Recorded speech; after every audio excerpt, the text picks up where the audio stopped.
Egypt was the first civilization or society in Egypt, in Africa, and that couldn't be more false than saying that a rabbit is a pigeon. Egypt is one of the last of the ancient cultures, if not the last along the Nile. What made Egypt so important is not that it led any African society in antiquity, but that it is the society in where most of the artifacts have remained, because it was the first of the African society and the societies of the entire world to place their recordings in stone. That's the uniqueness of Egypt in difference to other African societies along the Nile.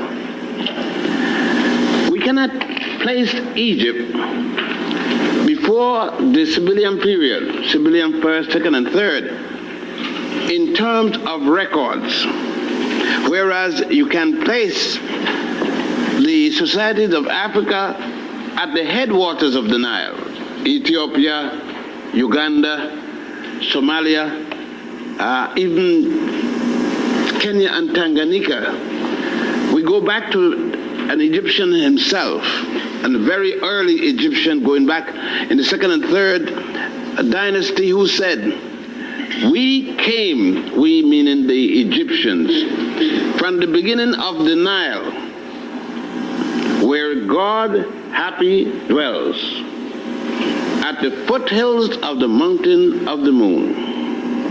As a matter of fact, Nubia was Egypt before Egypt became Nubia.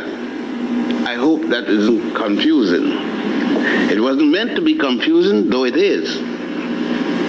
What I'm saying to you before, the term Egypt, in whatever language or words you want to describe it, if you're going to use Kemet, or you're going to use Tameri, or Sais, or Pearl of the Nile, either word you use, it does not come before Ta-Nehisi.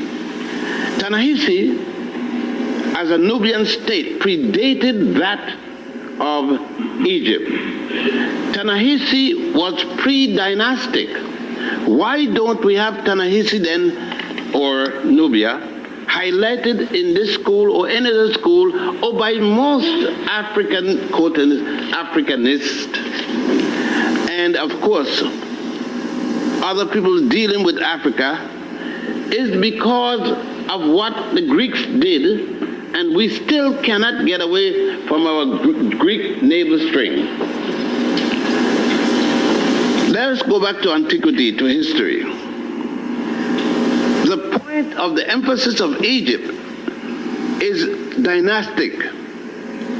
The point of the emphasis of dating Egypt's antiquity is based upon artifacts from the time of the Greeks until the present time, although the Greeks were not anywhere in society before 1000 BC.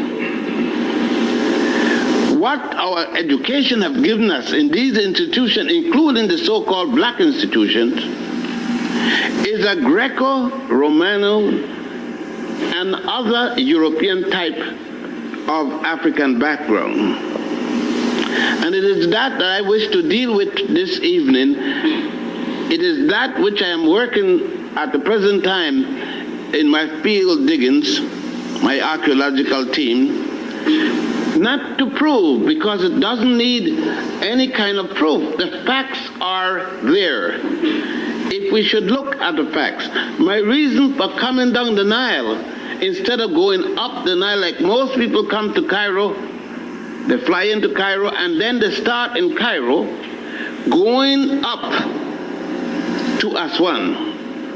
I start in Aswan and go down to Cairo. One time we even went down to Alexandria for what I do not know. But nevertheless, it must be now emphasized that Nubia is the mother of Egypt, just as Ethiopia is the mother of Nubia, And just as Somalia, Kenya, Uganda is the grandmother of Egypt.